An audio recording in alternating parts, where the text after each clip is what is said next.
जैसे कि आप लोगों को पता है कि इस साल ओल्ड सिलेबस को पूरी तरीके से रिमूव कर दिया गया है और न्यू सिलेबस लाया गया है। और इस बार न्यू सिलेबस में बहुत सारे चेंजेस भी हुए हैं। इसी तरह अटेंडेंस क्राइटेरिया में भी चेंजेस हुए हैं। पुराने अटेंडेंस क्राइटेरिया को पूरी तरीके से रिमूव कर दिया गया है और new and latest attendance criteria लाई गई है, रूल्स एंड रेगुलेशंस लाई गई है। इस पर्टिकुलर वीडियो को डिटेल्ड वे में देखना बहुत ज्यादा जरूरी है अगर तुम नहीं चाहते हो कि तुम्हारा एक सेमेस्टर नुकसान हो जाए।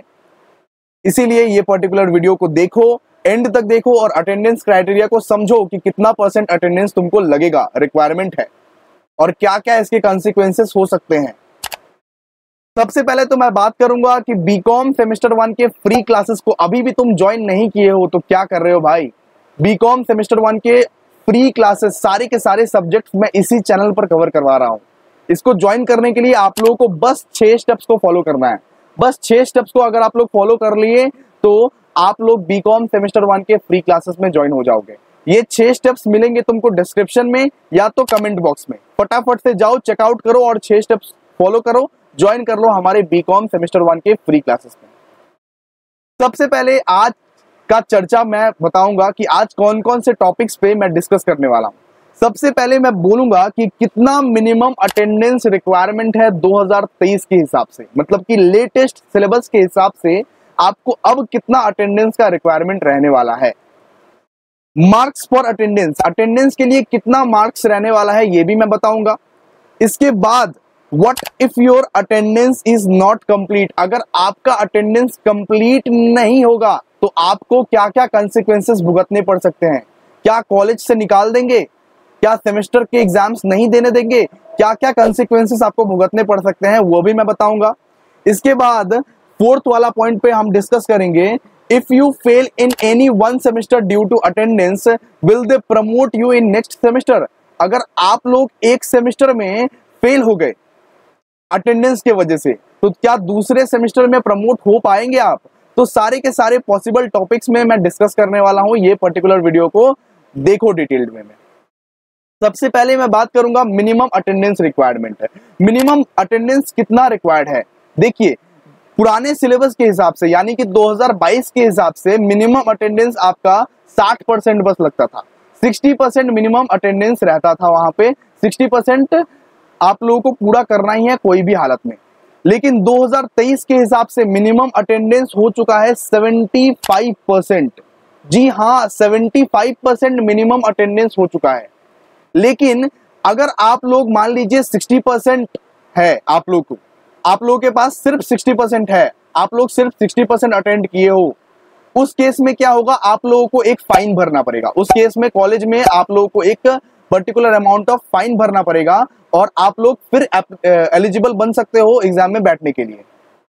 लेकिन अगर 60% से कम रहा तो फिर आप एलिजिबल नहीं रहोगे बैठने के लिए, ठीक है।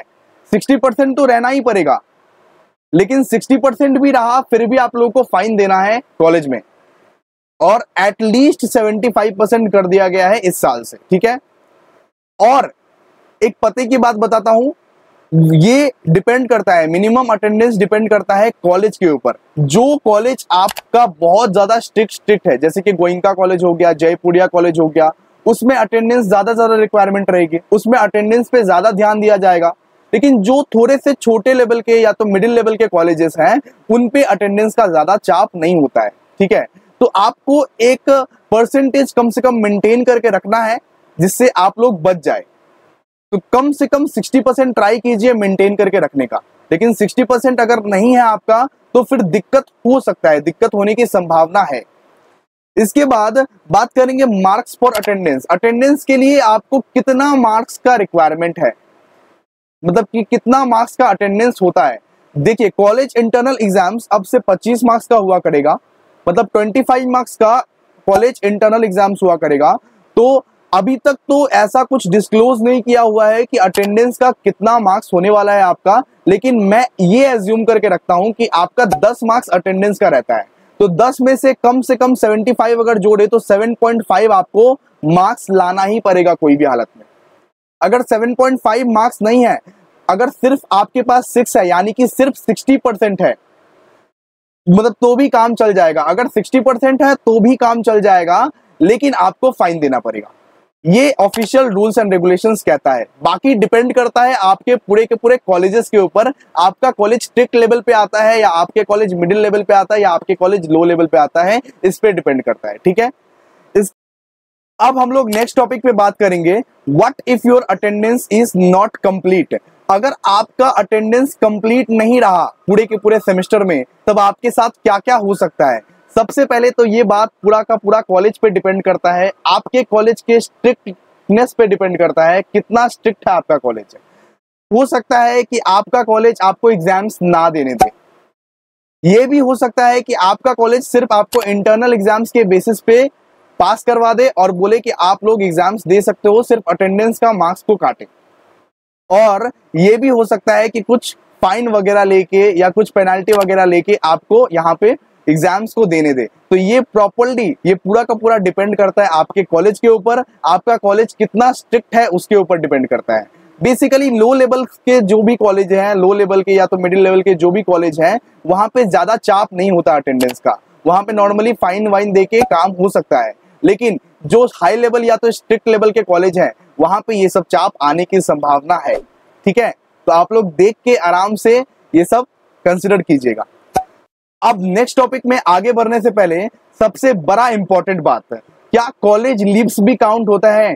जी बिल्कुल नहीं। कॉलेज में जितना भी दिन आपका छुट्टी रहेगा उतने दिन अटेंडेंस में बिल्कुल काउंट नहीं होंगे। मान लीजिए कि 6 महीना में आपका कॉलेज सिर्फ 100 दिन ही चला है, मतलब कि सिर्फ 100 डेज ही आपका कॉलेज हुआ है, तो आपको अटेंडेंस रखना है, अटेंडेंस मेंटेन करना है सिर्फ 100 डेज का, यानी कि आपको 75 डेज एनी हाउ प्रेजेंट रहना है। ठीक है, वो 100 डेज में आपको 75 डेज एनी हाउ प्रेजेंट रहना है। बाकी जिस दिन छुट्टी होता है उस दिन अटेंडेंस काउंट नहीं होता है। ओके, आइए अब बात करते हैं नेक्स्ट टॉपिक पर। If you fail in any one semester due to attendance, will they promote you in next semester? अगर आप एक कोई भी सेमेस्टर को फेल कर गए तो क्या आपको नेक्स्ट सेमेस्टर में प्रमोट करेगा?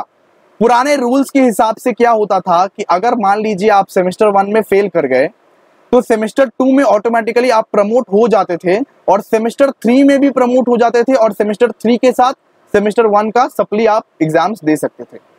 लेकिन अब से ये रूल को हटा दिया गया है। जी बिल्कुल, अब से ये रूल को हटा दिया गया है। लेटेस्ट जो अटेंडेंस क्राइटेरिया है उसके हिसाब से अगर आप सेमेस्टर 1 के एग्जाम्स अटेंडेंस के वजह से फेल हो गए हो, फिर आपको सेमेस्टर 2 में प्रमोशन तो मिल जाएगा इजीली, सेमेस्टर 2 में आपको प्रमोट तो कर दिया जाएगा, लेकिन सेमेस्टर 3 में आपको प्रमोट नहीं किया जाएगा। सेमेस्टर 3 में प्रमोट करने से पहले आपको वापस से सेमेस्टर 1 में एडमिशन लेना है, वापस से पढ़ाई करना है और वापस से सेमेस्टर 1 को क्वालिफाई कर लेना है। इसके बाद आप लोग सेमेस्टर 3 का एग्जाम्स दे सकते हो। जी बिल्कुल, तो यही सब सारे क्राइटेरियाज थे। ये सारे क्राइटेरियाज, ये सारे रूल्स रेगुलेशंस का बहुत विशेष करके आप लोग ध्यान रखिए, ताकि आपका सेमेस्टर का नुकसान ना हो जाए, ताकि आप लोगों को कंसिक्वेंसेस ना भोगना पड़े, ताकि आप लोगों को एक सेमेस्टर बैक ना लग जाए, क्योंकि एक सेमेस्टर अब बैक लगा अटेंडेंस के वजह से तो पूरा 1 साल बर्बाद हो जाता है ना।